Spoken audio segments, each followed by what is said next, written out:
Hello students, now I am going to describe you the remain portion of previous video, that is disease. Listen carefully. In previous video lecture you have learned about the health, disease and types of disease. This is a matter of 12 biology, chapter 8. The basic reason behind the fact to begin the chapter 8 is, I think, over in previous video lecture, that is both chapter 4 and 8 is related to health, so there is need to begin the chapter. Health, in previous video lecture I have described you the definition of health and the concept of health regarding the chapter 4 and regarding the chapter 8. The concept of disease is also over in previous video lecture, but the type of disease I think is continue, and there are basically two type of disease in our surrounding, that is communicable disease, that is also known as infectious disease, and non-infectious disease. Non-infectious disease, this is also known as communicable disease, and this is non-communicable disease. Disease that spread from one person to another person by means of air, by means of food, by means of physical contact, or by means of blood contamination. That kinds of disease is known as infectious disease. Disease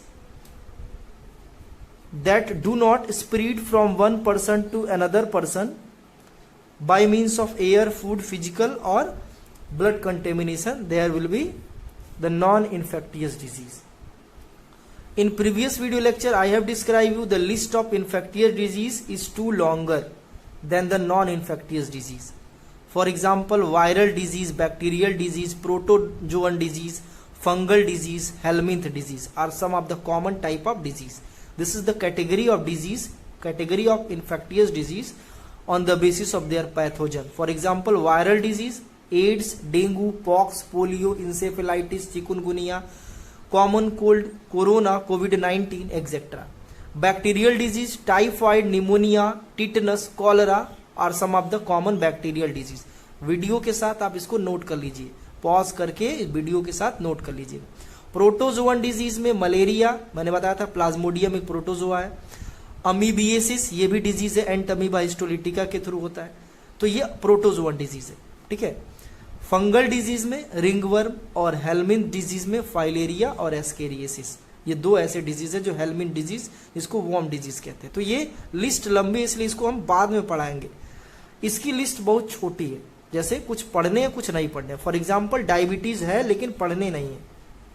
ठीक है. Diabetes जो है non communicable, किसी को बगल में diabetes है तो दूसरे को नहीं होगा. हेडेक, ठीक है. आर्थराइटिस अगर इसको है तो उसको नहीं होगा. इसके अलावा जो मोस्ट कॉमन डेडलीस्ट डिजीज है कैंसर, वो किसी के साथ खाना खाने, सांस लेने, उसके पानी पीने, ऐसा कुछ कम्युनिकेबल डिजीज नहीं. यानी कि उसका वेक्टर ऐसा नहीं, मच्छर काट लिया किसी कैंसर को, बगल वाले को काटा तो उसको हो जाएगा, नहीं. कैंसर जो है नॉन कम्युनिकेबल डेडलीस्ट डिजीज है. So next topic is cancer. Keep in mind, heading will be cancer. Now I am going to describe you cancer. सबसे पहले एक एक पॉइंट्स इसके बारे में आप लिखते जाएंगे. ठीक है. Cancer is most deadliest disease of world. पूरे दुनिया में सबसे खतरनाक ये डिजीज है, लेकिन ये फैलने का रेट जो है इसका कम है, इसलिए जिसको होता है उसको उसकी डेथ पूरी तरह से 90% तक डेथ जो है एक स्टेज के बाद क्लियर हो जाती है. ठीक है, माने हो जाता है. तो कैंसर जो इस वजह से क्या है, मोस्ट डेडलीस्ट डिजीज है. इसको आपको दिमाग में बैठाना है. ये ग्लोबल डिजीज है, वर्ल्ड वाइड डिस्ट्रीब्यूटेड है, ग्लोबल डिजीज है. इसको भी आपको दिमाग में रखना है. ठीक है. पहले इसको क्या बोला जाता था, राज रोग, सबको नहीं होता था. ठीक है, किसी खास पर्सन को, जो बड़े लोगों को होते थे उनको होता था, लेकिन अब जो है ये सबको हो रहा है. तब भी सबको होता था लेकिन रिकॉग्नाइज नहीं हो पाता था. ठीक है। अगली हेडिंग आप डालिए तो कॉमन फीचर्स हो गए। अगली हेडिंग इसके बारे में बता दे रहा हूं, कैंसर की स्टडी को क्या बोलते हैं, oncology.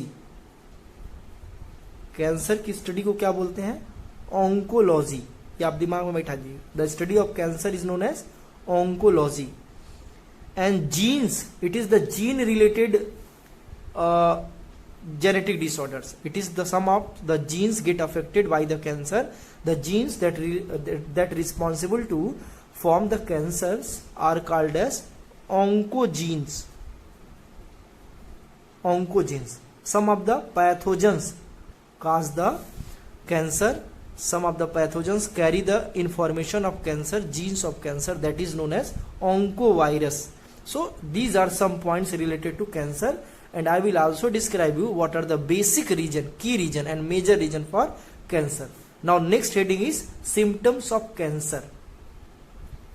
Symptoms of cancer. Heading is symptoms of cancer.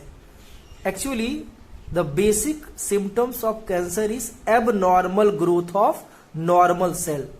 Abnormal growth of normal cell is the basic symptom of cancer. Normally हमारा सेल है, बॉडी रिपेयर के लिए एक दो सेल बना लिया, बॉडी रिपेयर हो गया।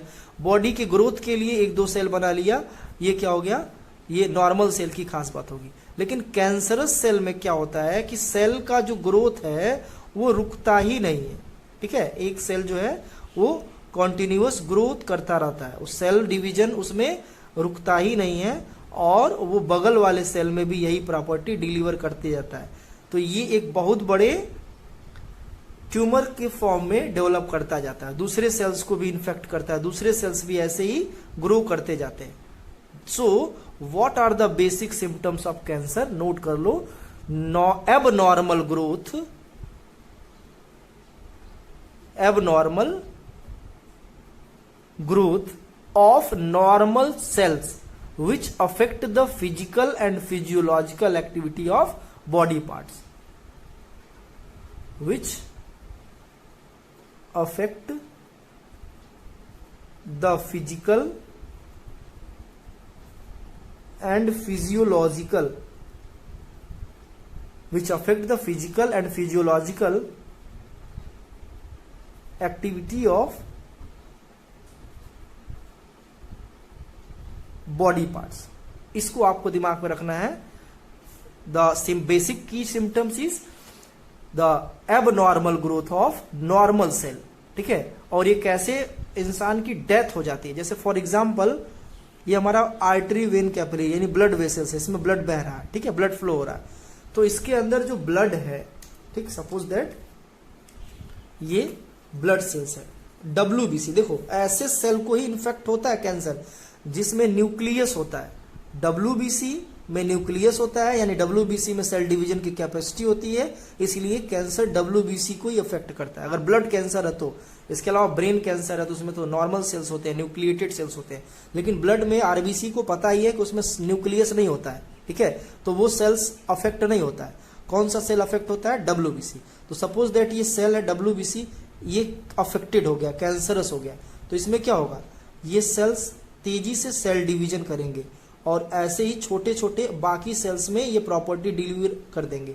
तो ये अब ये जब बढ़ते जाएंगे तो एक समय ऐसा आ जाएगा कि ये ब्लड फ्लो को ब्लॉक कर देंगे, यानी ब्लड फ्लो होगा लेकिन यहीं पे आके अटक जाएगा। तो ये ब्लड कैपिलरी पे क्या होगा, प्रेशर पड़ेगा और यहां से उसका ब्लड रिलीज होगा, इंटरनल ब्लीडिंग होगा, तो वो माउथ के रास्ते से बाहर आते हैं। दैट इज द बेसिक की symptoms of cancer, blood cancer. मुंह से ब्लीडिंग होती है या फिर faecal material, excretory product, urine वगैरह से ब्लड बाहर आते हैं, तो वो क्या हो जाता है, वो एक कंडीशन है कैंसर के बिगिनिंग का, ठीक है। आप युवराज सिंह के बारे में पढ़े होंगे, 2011 में वो खून की उल्टी किया था, ठीक है, पिच पे। तो ये पूरी की पूरी कंडीशन इस वजह से इंसान की डेथ हो जाती है, इंटरनल ब्लीडिंग की वजह से।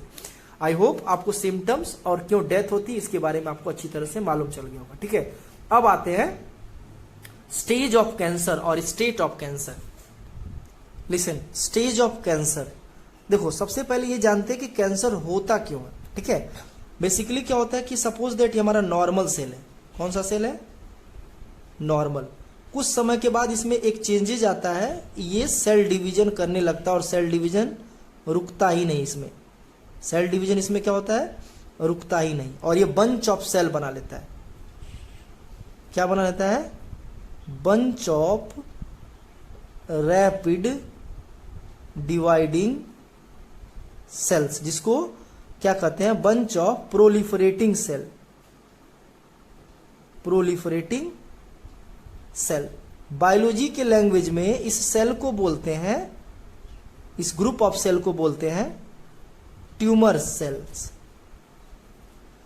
और कैंसर ऑन्कोलॉजी के लैंग्वेज में इस सेल्स को बोलते हैं न्यूप्लास्ट सेल। तो आप इसको आप लिख सकते हैं, एग्जाम में आता है, what is neoplast cell, the bunch of rapid dividing cells और बंच ऑफ प्रोलिफरेटिंग सेल। आप इसको प्रोलिफरेटिंग को ही ज्यादा प्रायोरिटी देंगे क्योंकि ये एक स्टैंडर्ड लैंग्वेज है। Bunch of proliferating cell is known as neoplast cell और ट्यूमर सेल। तो अगर ये नॉर्मल सेल एक एब नॉर्मल एक्टिविटी करके ढेर सारा मास ऑफ सेल्स क्रिएट करता है तो इसको बोलते हैं ट्यूमर सेल, और ये दूसरे सेल को इन्फेक्ट ना करे तो इसको बोलेंगे ट्यूमर। क्या बोलेंगे, सिंपली ट्यूमर। लेकिन होता क्या है कि सपोज दैट ये अब ट्राई करेगा किसी हेल्दी सेल को, बगल में मान लो ये सेल है, ये कौन सा सेल है, हेल्दी, ठीक है, ये सेल क्या है, हेल्दी सेल है। तो ये बंच ऑफ सेल्स जो है ये बगल वाले सेल में अपनी प्रॉपर्टी को डिलीवर करके उसको भी अपने जैसे बंच ऑफ सेल में कन्वर्ट करने की कोशिश करेंगे।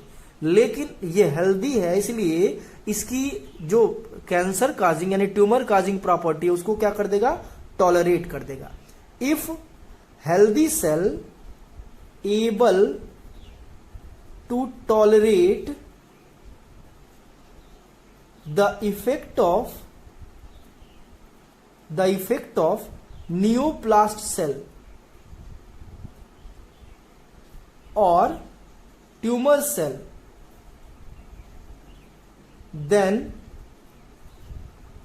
the property of healthy cell, लिखते जाना, the property of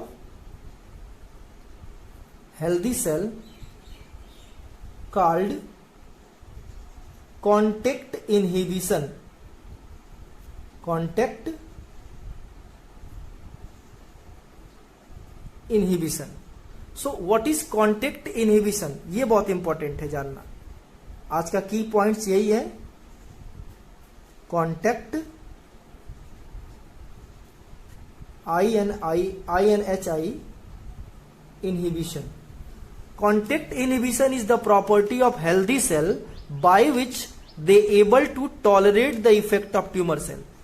Suppose that ये एक जो ब्लैक कलर का स्केच दिख रहा है ये एक हेल्दी सेल है और ये ग्रीन कलर का ये अनहेल्दी सेल है। तो इसको कैंसर सेल डिलीवर करने के यानी इसको ट्यूमर सेल की प्रॉपर्टी डिलीवर कर रहा है बट ये तुरंत उसको क्या कर दे रहा है, उसको रिपेल कर दे रहा है, मतलब तुरंत उसकी प्रॉपर्टी को झटक दे रहा है, बाहर कर दे रहा है। दैट काइंड्स ऑफ प्रॉपर्टी बाहर फेंक दे रहा है। That kinds of property of healthy cell is known as contact inhibition। So contact inhibition is the property by which healthy cell able to tolerate the effect of tumor cell। So this is the important property and it should be necessary property for all kinds of cells। But unfortunately कुछ cells जो contact inhibition property fail हो जाता है उसमें वो convert हो जाते हैं किसमें, tumor cell में। Suppose that ये healthy cell है, ठीक है, ये कुछ समय के बाद इसमें कॉन्टैक्ट इनहिबिशन की प्रॉपर्टी फेल हो गई। If contact inhibition properties get failed, अगर कॉन्टैक्ट इनहिबिशन की प्रॉपर्टी इसमें फेल हो गई तो ये क्या करेगा, इसको कुछ समय के बाद किसमें कन्वर्ट कर देगा, इसको अपने जैसे ट्यूमर सेल में कन्वर्ट कर देगा। लिसन केयरफुली, ये क्या हो जाएगा, ट्यूमर 2, ये ट्यूमर 1 था अब ये ट्यूमर 2 में कन्वर्ट हो गया। फिर ये क्या करेगा, दूसरे किसी सेल को भी अपने जैसे सेल में कन्वर्ट कर देगा। कब, जब दूसरा वाला सेल भी कॉन्टैक्ट इनहिबिशन प्रॉपर्टी फेल कर देगा, यानी कि ये क्या हो जाएगा, ट्यूमर 3। अगर ये और किसी सेल को इन्फेक्ट न कर पाए, बाकी सेल्स नॉर्मल ही रहे, ठीक है, केवल कुछ एक सेल, जैसे 1 2 ऐसे 3 ऐसे ट्यूमर जगह जगह बन गए, उसके बाद रुक गया, बाकी सेल में कॉन्टेक्ट इनहिबिशन प्रॉपर्टी रिटेन रही. So this kinds of tumour is known as benign tumor. It is very important. Benign tumor are those kinds of tumor in which tumors are spread only throughout the certain area, spread throughout the certain or limited area. अगर ये कुछ limited area में ही ये tumour कुछ limited area में ही grow कर रहे हैं, बाकी सेल्स फ्री हैं. किससे फ्री है? ट्यूमर सेल से. तो उस तरह के ट्यूमर को क्या बोलेंगे? Benign tumor. So what is the benign tumor? When the tumor are spread throughout the certain and limited area is known as benign tumor. Listen carefully. लेकिन अगर ये बहुत सारे सेल्स को इन्फेक्ट कर दे, पूरी बॉडी को इन्फेक्ट कर दे, पूरा बॉडी ही क्या हो जाए? कैंसरस सेल में कन्वर्ट हो जाए. ठीक है, फैलता चला जाए, हर सेल जो है कॉन्टेक्ट इनहिबिशन प्रॉपर्टी लूज करता चला जाए, तो ये क्या हो जाएगा? कुछ समय के बाद जगह जगह ट्यूमर्स के ढेर बन जाएंगे. So this kinds of tumour is known as malignant tumour. Malignant tumour. So basically two type of tumour, the benign tumour and malignant tumour. Malignant tumour को कैसे डिफाइन करेंगे? बेनाइन ट्यूमर को आप डिफाइन कर लीजिएगा, प्रीवियस थोड़ा सा video को बैक करके मैंने उसमें बताया था. When the growth of tumorous cell is unlimited, when the speed of tumorous cell is unlimited and uncontrolled, then that kinds of tumor is known as malignant tumor. Listen carefully. And this is the property of cancerous cell, and this kinds of condition is known as cancer. So cancer is a type of tumor. Cancer is a type of tumor. Which type of tumor? Benign tumor or malignant tumor? Yes, cancer is a type of malignant tumor. So cancer is a type of malignant tumor in which the rapid cell division property become uncontrolled. Listen carefully. The spreading of cancer throughout the body or spreading of this neoplast, ये भी neoplast है, ये भी इसकी तरह से सब अब neoplast हो गए.